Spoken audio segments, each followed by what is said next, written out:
Alright folks, we are today catching up at Linden Golf and Country Club. It's a shorter course. This is one I definitely would recommend for someone playing in their first couple rounds or playing with friends. It's really an accessible course. We're playing the blues too, so you go up another tee, and it's really not bad at all. It's a fun course too. As you see, we got a little split fairway here, pretty tight landing area. You get some rough before you get to the trees, and then under the trees is just the pine straw, so never really like in swampland or anything. Bonus today, you get to see me actually hit some pretty good golf shots throughout this round. The last round before this one, it was steady. I think it was just like +3 with 3 bogeys and the rest pars. And so it was like I'm finally hitting these irons okay and getting to a place where I know the distances and how smooth I need to swing. Tugged on that one just a little bit, but that was kind of a precursor for this round around Linden Golf and Country Club, which again I recommend. It's got a cool like pine tree, New Hampshire forest, resort type feel. Third hole's another par 4, as you can see, pretty accessible, 3-2-2 there. Actually hitting that really solid, just a big banana, but 263, leaving only 74 remaining. I think if anything during this round, I did not do this enough and stick it from 74 to within a couple feet for a birdie on 3. You can see that's just a really nice hole view right there from above, and then you come down to the tee box and you can't even see the fairway, so kind of a cool dynamic there. Another decent drive. It's going to hit this little slope, it looks like. And again, kudos to the course designers. If I can tell that there's a rounded little slope in the fairway halfway there in the air on a computer screen, then you guys are doing a hell of a job. And the softwares that are making this stuff is pretty incredible. 126 remaining. Not sure why we're taking you through the grip there, probably. That was something I was focusing on, was just taking the same grip every time this round. And I think that did help. It was just like a reminder to set up straight and hit the shot I want with the grip in the same place every time, so I could start to figure out. The one before that we pulled, this one dead straight, just a little to the left of the pin. Fifth hole, another short par 4. You can see these are, if you were a longer hitter, you could be taking hybrids or 4 irons or something off the tee to 210, 215. You'd have little 140 shots in, pitching wedges for those guys. So you could play the course a bunch of different ways. I'm trying to always work on my driving. If you didn't notice, that was ball speed 150, which might be the highest on the channel since I did like speed training. That one coming up just a tad short, but 150 ball speed for me is pretty good. That means I'm letting the club head go a little bit. That one, a good looking swing, just left the entire way. The distance actually seemed pretty perfect. Little chip out of the bunker. I did play around in real life, had 2 bunker shots, and they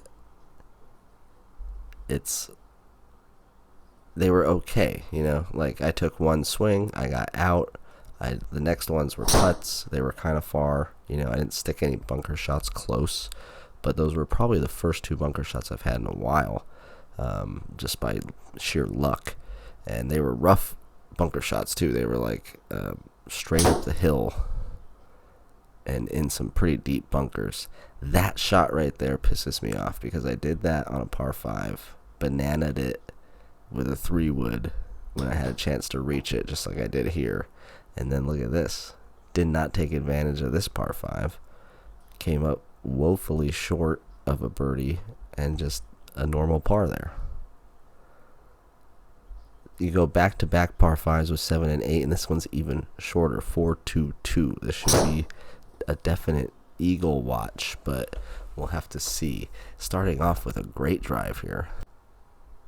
Gonna kick just enough left, but 148 and 22. See, what bothers me is I don't think that gets counted in the drives just because it went. Oh no, it does say it's in the fairway, but it looks like it went right to the rough. I'm a little mad at that one. Obviously, a heely pull, I think, is the miss that I was dealing with most of this week as I was playing sim. I did not record the outdoor round, to some people's dismay, but I felt like it was just me and my buddy, and we were going late afternoon, and I didn't want it to take longer than it needed to, and it was funny because I ended up playing really well. Not like, it was weird because I shot plus 11, I think, and I had a triple bogey on a par 3 that if I just play that hole any other way, like, I would have done a few things different or everything different. That would have been a completely different story. Hit the cart path. Yes. Oh, it's a shame we don't get the fairway and reg, but 313, and hopefully a birdie. Sit. All right. -2 through the first 10 holes, and heading over to 11. This is kind of what makes this course a little more accessible. You play the blue tees or the back tees on some of these sim courses, and it's a 230-yard par 3 or something silly like that.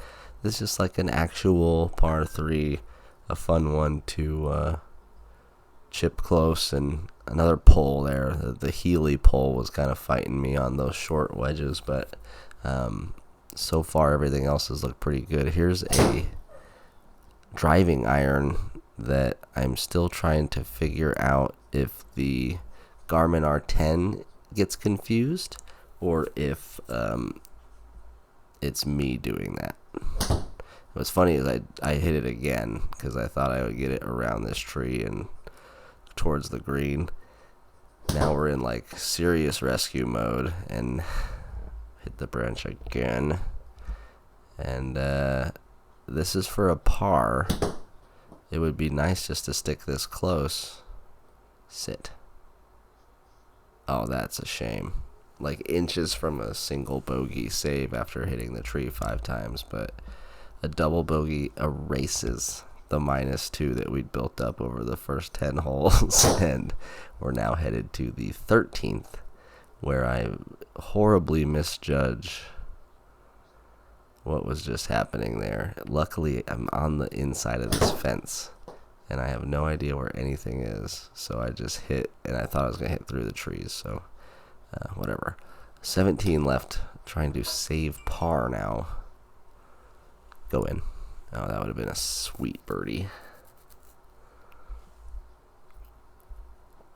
A little short 300-yard par 4 here. There is water down there on the right.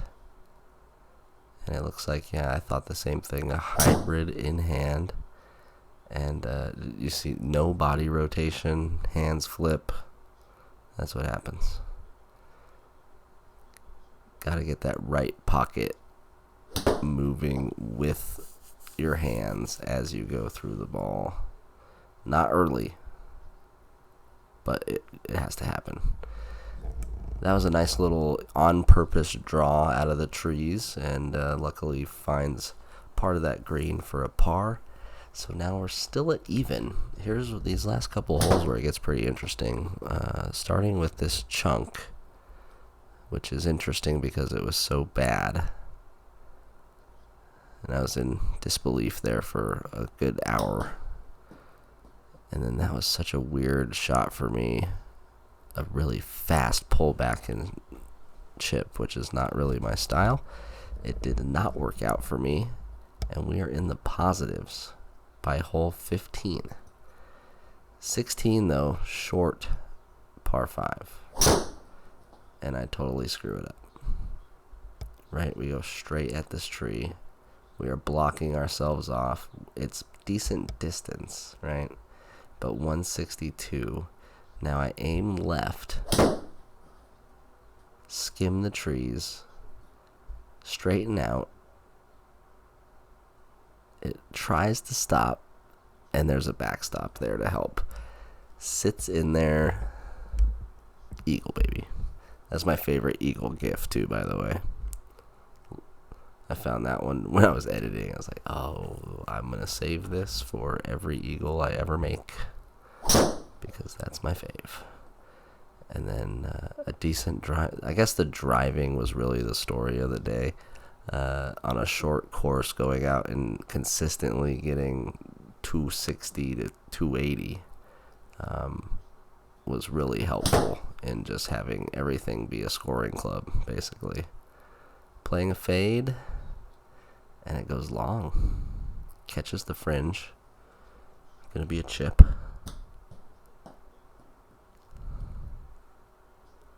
And rolls in there for a par. Oh no, that was also a par 5, so that is another birdie. So yeah, you could really take advantage of these short par 5s. We didn't do the first one, but I think we've birdie, and eagled the next par 5s. Hybrid off the tee, as hard as I can hit that club. 134 ball speed with that hybrid is unique. But I was just going for it. How about a birdie on 18? Spin back. Oh, that's crap.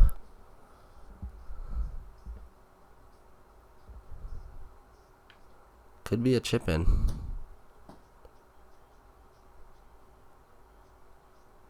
Oh, it was trying. It was tracking. Par at the last, 70 on the day, -2 Saturday pins. The blues, like I said, short course were only 54. And fitting a par 72 in there with those short par 5s is pretty funny. We did get credit for that 280 drive. We had the double bogey, which sucked, and we canceled it out with the eagle.